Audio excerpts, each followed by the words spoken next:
ایک بار مدینے میں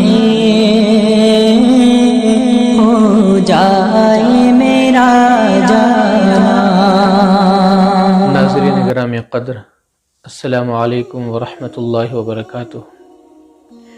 آج ہم شہادت حسین کے تاریخی پس منظر کے موضوع پر بات کریں گے۔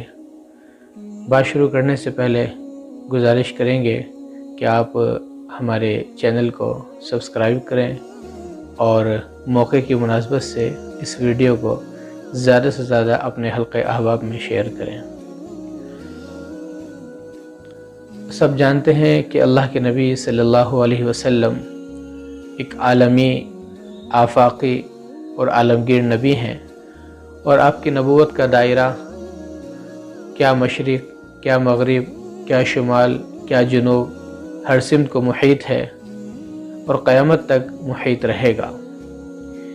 اللہ کے نبی صلی اللہ علیہ وسلم نے جب جزیرۃ العرب میں اسلام کی دعوت دے دی اور کوئی کچا اور پکا گھر ایسا باقی نہ رہا جو اسلام کی خوشبو سے معطر نہ ہوا ہو، اور کلمہ اسلام ہر شخص کے دل و دماغ میں جا گزی نہ ہوا ہو، اس کے بعد اللہ کے نبی صلی اللہ علیہ وسلم کا بلاوا آ گیا اور اللہ تبارک و تعالیٰ نے آپ کو اپنے پاس بلا لیا۔ اب ظاہر ہے ہر انقلاب کے بعد جو ہوتا ہے وہی ہوا، چنانچہ جزیرۃ العرب کے اندر یہ کے بعد دیگرے کئی مدعیان نبوت، کذاب اور جھوٹے نبی کھڑے ہو گئے، اور ایک بڑی تعداد نے زکوٰۃ دینے سے انکار کر دیا۔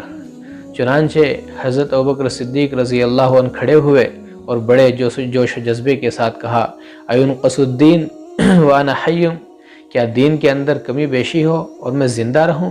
اَيُبَدَّلُ الدِّينُ وَأَنَا حَيٌّ، کیا دین کے اندر تبدیلی کی جائے اور میں زندہ رہوں؟ ایسا نہیں ہو سکتا۔ چنانچہ حضرت ابوبکر صدیق رضی اللہ عنہ کھڑے ہوئے اور بڑے ہمت کے ساتھ، بہادری کے ساتھ، عزم و استقلال کے ساتھ اللہ پر بھروسہ کرتے ہوئے ان دونوں فتنوں کو حضرت ابوبکر صدیق رضی اللہ عنہ نے کرش کر دیا، مٹا کر رکھ دیا۔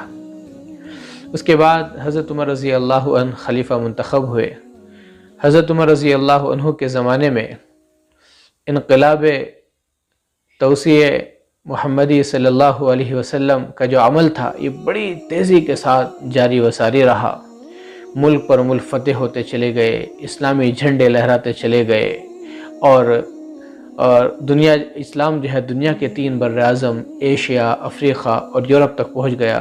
پرشین امپائر زمیں بوس ہو گئی، رومن امپائر جو ہے اس نے بھی گھٹنے ٹیک دیے۔ اس کے بعد ظاہر ہے اب رد عمل ظاہر ہونا تھا، تو رد عمل ظاہر ہوا، ایران سے ہی رد عمل ظاہر ہوا۔ ایک شخص جس کا نام ہرمزان ہے، وہ جنرل تھا، اس کے ایک ہرکارے نے، ایک آدمی نے جس کا نام ابو لولو فیروز تھا، اس نے حضرت عمر رضی اللہ عنہ کو نماز کے دوران شہید کر دیا، چھرا مار دیا۔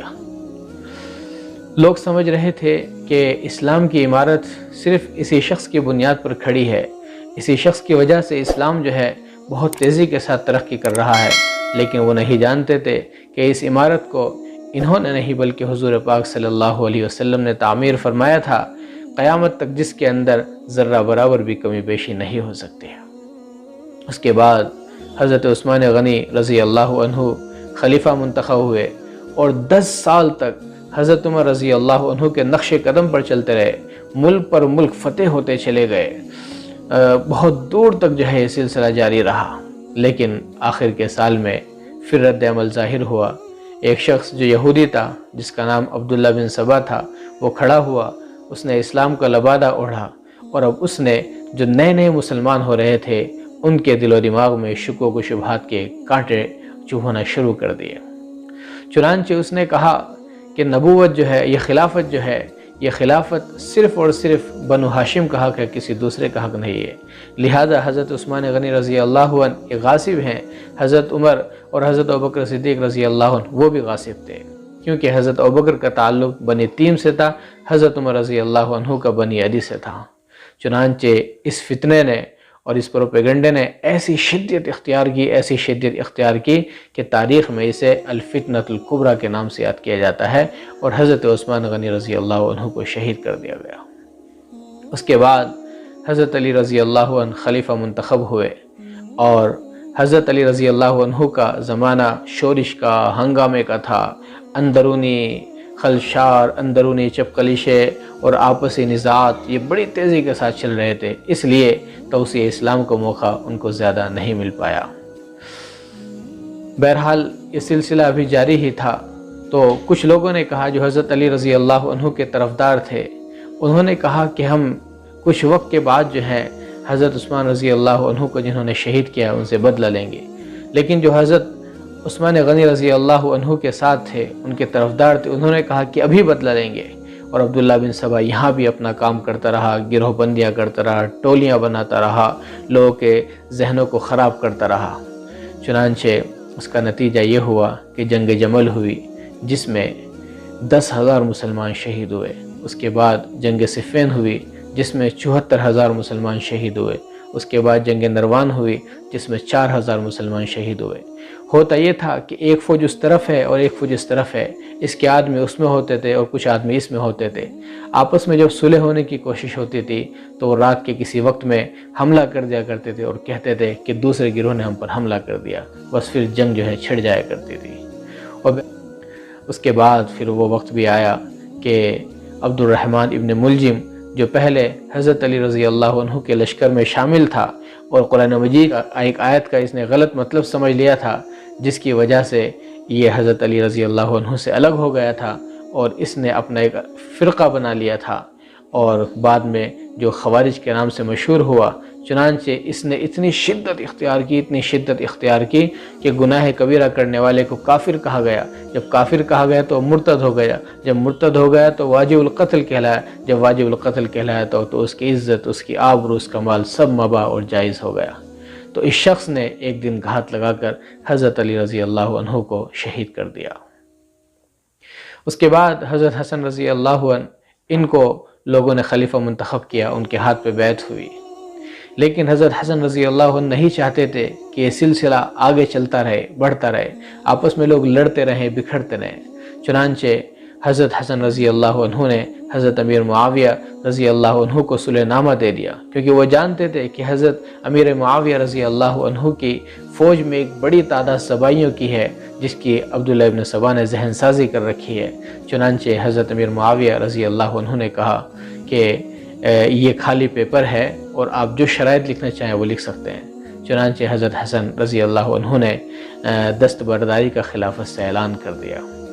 بس اس کے بعد کیا تھا کہ پورا عالم اسلام متحد ہو گیا، ایک جھنڈے کے نیچے آ گیا، وہی رفتار، وہی فتوحات شروع ہو گئی۔ اس کے بعد سندھ فتح ہوا، افغانستان فتح ہوا، ترکستان فتح ہوا، قسطنطنیہ کی طرف پیش قدمی کی گئی، اور یہ سلسلہ چلتا چلا گیا۔ 20 سال تک یہ سلسلہ جاری رہا۔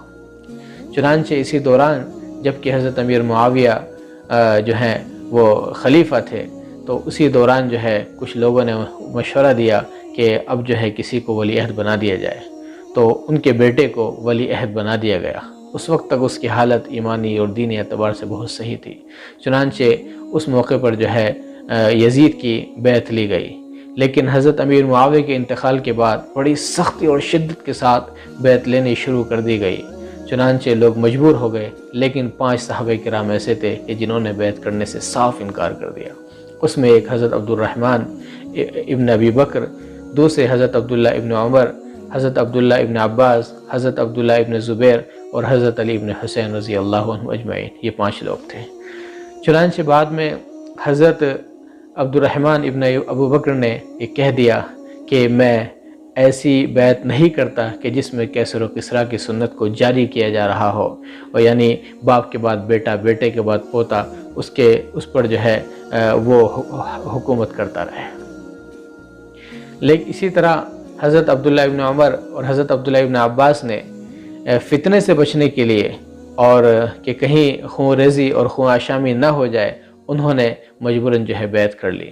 لیکن حضرت عبداللہ ابن زبیر اور حضرت علی ابن حسین جو سخت جری اور بہادر قسم کے نوجوان تھے، انہوں نے سختی سے انکار کر دیا کہ ہم ہرگز بیعت نہیں لے سکتے۔